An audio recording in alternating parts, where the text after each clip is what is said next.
Bonjour, bienvenue sur Canal Turf. Je suis content de vous retrouver pour ce beau week-end de course. Vincennes-Auteuil. On commence avec Vincennes, avec un événement, le prix Louis Jariel, dans lequel nous aurons le plaisir, le privilège et l'avantage de retrouver Bold Eagle, qu'on n'a pas revu depuis sa défaite, deuxième de Lionel, dans le prix de Paris. Prix de Paris à l'occasion duquel il échouait dans sa tentative historique de remporter le Grand Chelem, qui consiste à gagner trois courses, Prix d'Amérique, Prix de France et Prix de Paris. Exploit qui n'avait jamais été réalisé depuis 1976, près de 40 ans, par un certain Bellino 2. Bold Eagle est-il battable dans ce prix Louis Jariel où il fait sa rentrée? À mon sens, non. Donc le jouet gagnant, ça n'a pas de sens. Il y a 1,20 € à l'heure où je vous parle, il est 11h28. En revanche, les jumelés peuvent être intéressants. Le second favori de la course, c'est Burt Parker, qui est proposé à 8 contre 1. À mon sens, il est un peu hors distance. On peut l'envisager pour une troisième ou une quatrième place. Devant lui, je mettrai Bolerolov en plein sur sa distance. Il y a 24 contre 1. Bold Eagle, Bolerolov, c'est l'entraînement de Sébastien Garato. Et j'y ajouterai Baltic Charm, déféré des postérieurs. Il est d'ailleurs un peu plus joué que Bolerolov. Ces trois-là peuvent faire l'arrivée. 2, 6 et 9, c'est ma proposition de trio dans la cinquième course. Allez, on attaque tout de suite avec la première course. La première course dans laquelle on retrouve deux bons chevaux. Le 4 Arius du Douai, c'est le favori. Mais j'aime beaucoup le numéro 13 de Valroy, sur lequel on peut y mettre une petite pièce.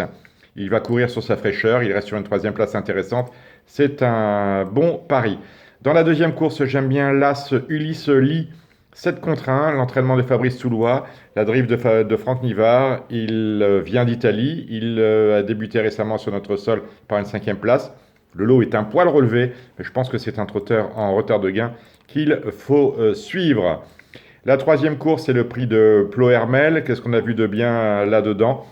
On rachètera sans hésitation le numéro 6, Charmeur de l'Arrêt. C'est la casaque de Pierre Pilarski.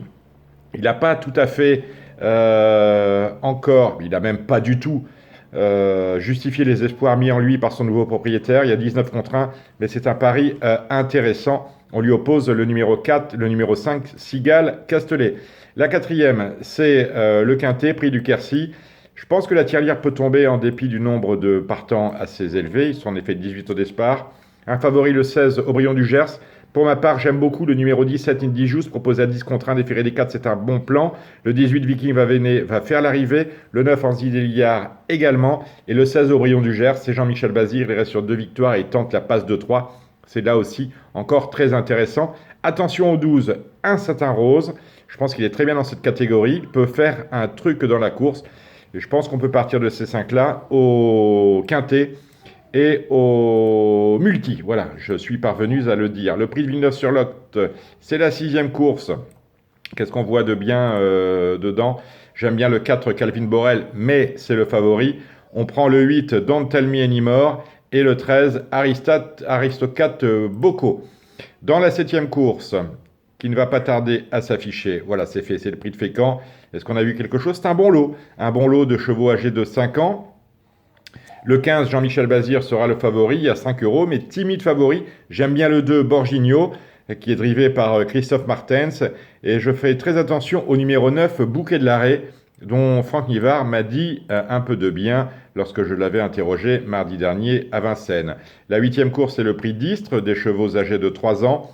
Il faut absolument racheter, je pense, le numéro 10, Dynamique se fait là. Et enfin, dans la neuvième course, on fera particulièrement attention à la candidature de Classic Way, à mon sens totalement déclassé. C'est mon penalty de la journée. Classic Way déféré des postérieurs. Il vient de faire une rentrée gagnante pour le compte de son nouvel entraîneur et de son nouveau propriétaire. Il a un peu tourné autour de ses adversaires. Donc même s'il y a Cashmaker dans la course, Cashmaker sur lequel il n'y a pas trop d'argent, il y a 10 contre 1, on peut mettre un gros billet sur ce numéro 9 Classic Way. On ira à Auteuil dimanche avec un terrain annoncé très souple. C'est important le terrain parce que la belle course de la Réunion, c'est le prix des Drags. On s'aperçoit que certains des concurrents peuvent faire une survaleur à condition que le terrain soit lourd. Pour le moment, il est très souple.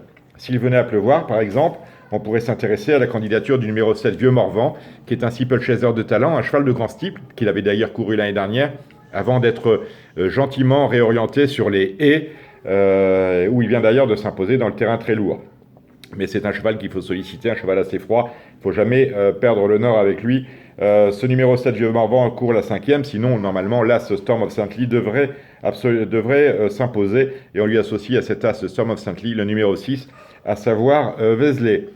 Quelques chevaux dans le quintet, ce sera la 3e course. J'aime bien le numéro 8, Baguette Magique. J'aime également le numéro 12, Grinamix. Et en termes d'outsider, on parlera du numéro 13, Amisol. Partez de cela dans vos jeux de combinaison. Rien dans la 1, rien dans la 2. La 4e, c'est la course d'été de haie des 4 ans. Rien non plus. Dans la grande course de haie d'Auteuil, je pense que Blue Dragon, contrairement à tout ce que vous allez pouvoir lire ici et là, et ceci et cela, et un deux sauts, c'est un bon cheval, et puis que sais-je encore, Blue Dragon est un cheval hors du commun qui devrait normalement s'imposer. On lui associe l'As Petit Zig.